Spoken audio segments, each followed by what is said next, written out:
Allez, c'est parti pour cette 6e et dernière journée de road trip. Nous quittons ce merveilleux endroit qu'est le désert des Bardenas et nous mettons le cap sur Barcelone.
Eh bien, nous arrivons au terme de notre road trip en Espagne, après avoir passé un dernier jour à Barcelone, où nous avons notamment visité la Casa Seat ici, à Barcelone. Nous sommes allés aussi à Martorell, visiter les usines, regarder et visiter le centre de design notamment. Alors donc, c'est le moment de dresser un bilan de ce road trip.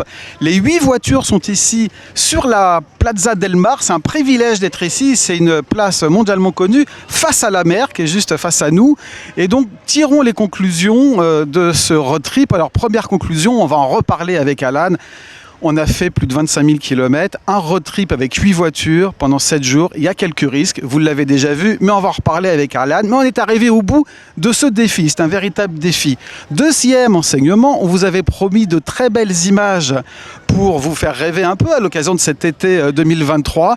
J'espère que c'était le cas, j'espère que vous avez pris du plaisir comme nous tous, et bien à découvrir El Rocio, à découvrir les images de Tolède, qui étaient des villes qu'on ne connaissait pas pour la plupart. Mais le troisième élément, et c'est bien le plus important, on fait tout ça pour savoir ce que ces autos ont dans le ventre. On a fait plus de 25 000 km, 7 jours, près de 500 heures au volant en réalité. Pourquoi ? Parce que chacun a passé 40, 50 heures. On a dormi dans les voitures pour ainsi dire. Et si on fait tout ça, c'est pour savoir vraiment que valent ces voitures si vous projetez d'acheter neuf ou d'occasion ces autos-là. Mais assez de blabla, on rentre dans le cœur du sujet avec Michel Holz et sa voiture. Tes impressions de conduite et puis tes impressions de voyage, dis-moi.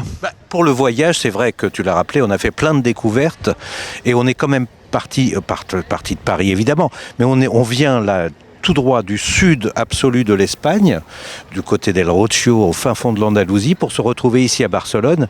Et on a découvert des villes formidables, étonnantes, et aussi des routes étonnantes, parce que l'Espagne n'a pas les autoroutes françaises, très loin de là. Donc c'est des chaussées déformées, c'est des petites routes qui le sont tout autant, et même des autoroutes qui sont plutôt trépidantes. Et donc ma Seat Ibiza, j'avais quelques doutes au départ sur son confort, mais finalement elle s'est bien comportée. Elle est plus en forme que moi finalement au bout de 3930 km que j'ai fait à son bord, et elle va me manquer du coup, oui. Bon, tu repars avec nous pour un prochain road trip malgré la fatigue. Je signe et je valide. Stéphane Schlesinger, lui, premier road trip avec nous. Alors, comme c'est le premier, comment ça se vit un road trip de l'intérieur avec Caradisiac? C'est fatigant. C'est très très long, c'est fatigant, mais en même temps, je suis séduit par les découvertes qu'on a faites, notamment El Rocío, notamment Tolède. Et ouais, rien que pour ça, ça valait la peine de le faire, vraiment. Et ton automobile, rappelle-nous avec quoi tu roulais? Alors, je suis avec une Seat ATK TSI 150 FR que j'ai abordée de manière tout à fait dépassionnée. Et je dois dire que si elle m'a beaucoup agacé au début par ses bugs électroniques, au fil des jours, elle a arrêté d'en faire. Elle veut dire qu'elle m'aimait bien, ça se trouve. La façon dont je la traitais, gentiment, je lui parlais doucement, elle était contente. Mais oui, en fait, c'est une voiture qui est très polyvalente, en fait, qui a beaucoup de confort, qui est silencieuse, qui est bien équipée, du moins celle-là, qui tient extrêmement bien la route. Elle a un comportement routier qui est vraiment étonnant pour un SUV. Je trouve que le moteur, s'il est performant vu sa puissance, manque de caractère, il est braillé un peu au régime, il pourrait être un peu plus économique. Bon là il y a un peu de progrès à faire, je pense, mais dans l'ensemble c'est une voiture qui est vraiment d'une homogénéité intéressante, surtout pour des familles qui veulent associer praticité, même s'il manque de 3 trucs, et conduite dynamique. Voilà. Merci Stéphane. Alors je me dirige aussi vers un premier road tripper avec nous, Cédric Morancet. J'ai envie de te dire merci de nous avoir accueillis chez toi, parce que toi tu habites Barcelone. Tu imaginais pas qu'on pouvait mettre 8 voitures ici sur cette fameuse place quand même, hein. Mais on a pu le faire grâce à Seat qui nous a permis de réserver cette place. Alors ce road trip, comment l'as-tu vécu? Et puis parle-moi de ton Tarraco s'il te plaît. Alors, 2 grands enseignements. Le premier, c'est que les villes, les routes d'Espagne sont absolument magnifiques. Il y a de la variété, on trouve de tout, de l'autoroute façon billard au chemin de terre. C'est absolument fabuleux. C'est un terrain d'essai génial pour nos véhicules. On a rarement l'occasion de les essayer aussi profondément. Le deuxième enseignement, c'est le Tarraco. Alors, le Tarraco, sur le papier, c'est pas une voiture qui fait rêver. C'est un gros SUV, c'est un diesel de milieu de gamme avec 150 chevaux. La voiture n'est pas spécialement réussie esthétiquement. C'est, en fait, comme toutes les grandes histoires d'amour, c'est avec le temps. Après 4000 km, on s'aperçoit que la voiture est spacieuse, elle est confortable, elle est sobre. Certes, il y a quelques petits défauts, le moteur manque un petit peu de pêche, le système multimédia, c'est une catastrophe. Mais au final, c'est une voiture très attachante. On est presque sur la familiale idéale. Parfait, merci Cédric. Alan, on avait procédé à un tirage au sort pour affecter les voitures à nos journalistes. Tu étais tombé sur cette auto de 310 chevaux. On vous disait qu'un road trip, ça va pas de soi. La preuve, on vous rappelle la petite histoire, vous l'avez vu. Donc Alan a prêté sa voiture à Julien qui, pour éviter un accident, a un peu abîmé la voiture. On a pu, Seat n'a pas réparé en 24 heures la voiture, hein, mais ils en avaient une autre. C'est exactement la même couleur pour qu'elle soit dignement représentée à l'occasion quand même de cette conclusion. Mais de toute façon, tu avais fait tes 6 jours en dormant pour ainsi dire dans cette voiture. Premier road trip, tes impressions de voyage et comment as-tu vécu avec cette auto pendant 7 jours? Dis-moi. Le road trip extraordinaire parce qu'on a vu des lieux extraordinaires. Séville, incroyable. Toledo, moi j'ai eu un coup de cœur aussi pour Toledo. Et le voyage, ça s'est extrêmement bien passé. Moi je pourrais encore continuer à faire de la route avec cette voiture. C'est fou, mais j'aimerais lui trouver des défauts. Et j'en vois pas beaucoup. En fait, à part l'ergonomie de l'écran tactile, la voiture elle est efficace, pratique, elle est pas inconfortable. Quand on roule tranquille, elle est pas trop gourmande. Et en plus, c'est la seule proposition sur le marché. Break compact sportif, il n'y en a plus. Donc voilà, quand on cherche ce type de véhicule, il y a que la Cupra Leon 310 chevaux. Donc non, c'est vraiment une très bonne surprise. Et puis l'intérêt du road trip, c'est ce que je dis souvent. Pour voir 80% d'une voiture, il suffit de 20 minutes. Mais pour voir les 20 derniers pourcents, il faut vivre longtemps avec pour la confronter à plein de situations. Comme là, on a rencontré de la pluie, des routes sinueuses, des chemins de terre. Là, pour le coup, on a vraiment tout fait en 4000 km, quasiment. Merci, on va retenir cette phrase. Ça, c'est le positionnement de Caradisiac, on peut le dire. Il faut du temps pour découvrir une voiture. Encore une fois, c'est pour ça que l'on fait ça. On prend du temps pour vous. Voilà, 5e road trip, Alexandre Bataille. T'as l'habitude, toi. Par rapport aux autres, tu as aimé. Et puis, parle-nous de ta voiture. Alors oui, c'est un road trip qui me marquera pour les villes qu'on a traversées et puis le côté un peu insolite. C'est vrai qu'on a traversé le désert des Bardenas, c'est quand même un peu extraordinaire en Espagne, on s'attend pas à voir ça. Séville, Tolède, vraiment un road trip qui restera gravé dans ma mémoire. En ce qui concerne ma voiture, une Seat Leon avec une motorisation hybride rechargeable. Moi je craque pour sa ligne, sa couleur, son châssis. C'est une voiture qui est vraiment facile à prendre en main, adaptée à tout le monde. Après, c'est vrai que je dois reconnaître que l'hybride rechargeable est adapté à un usage, c'est-à-dire particulièrement pour aller au travail le matin et puis rentrer chez soi. Voilà, là on ne consomme pas une goutte d'essence. Pour les trajets au long cours, c'est un peu plus difficile, mais je rappelle qu'il y a d'autres motorisations au catalogue. Absolument. Merci Alexandre. Le défi dans le défi. On l'a charrié un peu, vous avez vu. Bon, il s'en est bien sorti, Pierre-Olivier Marie. Mister Électrique, c'est le cas d'une autre brique qu'il anime avec Stéphane Schlesinger sur Caradisiac. Il voulait absolument faire ses 3500, 4000 km, 4053 soyons précis, dans un pays où il n'y a quasiment pas de bornes justement. Présente-nous ta voiture, comment as-tu vécu tout ça? Dis-moi. Alors moi Claude, ma grande crainte au moment de partir, c'était d'être un peu le boulet du groupe, celui qui retarde tout le monde, que tout le monde finit par détester. J'avais même peur que vous m'abandonniez au milieu de l'Andalousie. Et puis finalement ça s'est plutôt bien passé. Alors certes il m'a fallu un peu m'organiser, j'ai raté un ou deux dîners, je me suis levé une ou deux fois plus tôt que vous, mais malgré tout dans un pays aussi mal pourvu en borne de recharge que l'Espagne, et finalement ça s'est plutôt bien passé. Ça suppose un peu d'organisation, un peu de gymnastique, voilà, on est obligé de mettre un peu d'intelligence dans ses déplacements on va dire, mais en tout cas on a pu, la voiture s'en est bien sortie. Le pays est magnifique, tous mes collègues l'ont dit, Tolède, El Rocio, les Bardenas, c'est un pays magique. Plus je viens en Espagne, plus j'aime ce pays. Et cette voiture, plus j'ai roulé avec et plus je l'ai aimée.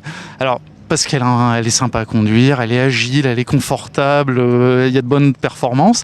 Elle est efficiente aussi, à peine plus de 20 kWh de consommation moyenne pour un voyage à un rythme soutenu tel que ce road trip. Je trouve qu'elle s'en sort très très bien.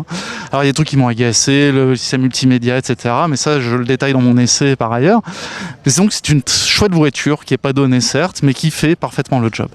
Merci Pierre-Olivier. Alors tu parlais du système multimédia, vous le savez, Olivier Pagès, il est du sud de la France. Et comme on dit dans le sud de la France, à la fin du premier jour, il était colère. Oui. C'est mal parti votre histoire d'amour. Comment ça s'est poursuivi avec le Formentor et comment ça s'est terminé? Et tes impressions de voyage? Ça a mal débuté et ça s'est arrangé après. Il y a eu un petit reset, voilà, et après ça s'est mieux passé. Après, il n'a plus du tout planté, donc ça, il faut le signaler quand même. Bon, mais c'est clair, c'est pas la fiabilité même ce système multimédia. Moi, j'ai fait tous les road trips. J'ai eu cette chance, si on pourrait dire, de faire tous les road trips. C'est mon 5e. Alors, c'est toujours fatigant, des fois on est un petit peu énervé. Mais bon, on découvre toujours des beaux paysages. Mes collègues l'ont dit, El Rocio, Tolède, les Bardenas, c'est quand même des lieux extraordinaires qu'il faut aller découvrir. Il y a même Séville, Cordoue, etc. Donc, le Formentor, j'ai eu la chance, c'est quand même le best-seller du groupe espagnol, c'est le véhicule qui est le plus vendu. La marque Pras, c'est la marque qui représente l'avenir. On en parlera aussi, je pense, à plusieurs reprises de ce groupe-là. C'est un véhicule qui m'a plutôt séduit au niveau de ses lignes, d'ailleurs, que je trouve très agréable. L'hybridation, comme un petit peu que je rejoins Alexandre, l'hybride rechargeable, c'est pas pour moi la solution optimale, car on passe toujours à la pompe, on perd des aspects pratiques également. Alors certes, on peut rouler en électrique, mais bon, c'est pas la solution optimale pour moi. Mais globalement, un Formentor, je trouve que c'est un bon véhicule et j'ai compris pourquoi c'est la meilleure vente du groupe. Merci. Et pour finir, Julien Berthoud, qui a rejoint Caradisiac il y a peu de temps, c'est donc son premier road trip. Tirage au sort, on vous le rappelait, t'étais pas si bien tombé que ça a priori. Parle-nous de ta voiture, nomme-la et puis dis-moi comment tu as vécu ce premier road trip.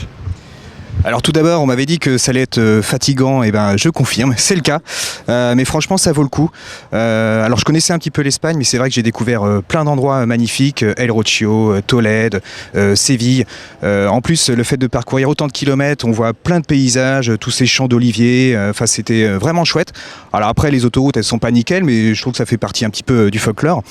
Et puis la deuxième bonne surprise, oui, c'est cette Arona. Comme tu l'as dit, c'est vrai qu'au début, j'étais pas spécialement emballé, je suis pas trop SUV. Mais en fait, c'est un véhicule qui est hyper homogène. Son moteur, il n'est pas très puissant, mais il fait parfaitement le job. C'est relativement confortable. Pas trop en ville, mais en tout cas sur route ça va. Bon, en insonorisation ça pourrait être un peu mieux. Mais après c'est assez habitable. Il y a du coffre, il y a de l'espace, il y a un peu de rangement. C'est un véhicule qui est assez compact.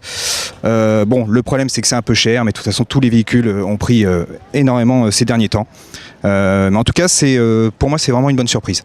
Bien. Eh bien, merci Julien. J'ai envie de dire merci à tous les journalistes. Merci aussi à vous d'avoir déjà laissé des centaines et des centaines de commentaires sur toutes les premières vidéos qu'on a commencé à publier. Fin de ce road trip, on ne s'arrête pas là. un prochain road trip, je vais vous faire une confidence, est déjà en train d'être organisé et c'est une marque que vous aimez bien. Je vais vous la dire pour vous donner, vous faire saliver un peu. Dans quelques mois, début d'année prochaine, on va se retrouver à bord d'eux dans un pays complètement incroyable. Voilà, c'est tout ce que je vous dirai pour aujourd'hui. À bientôt. Au revoir.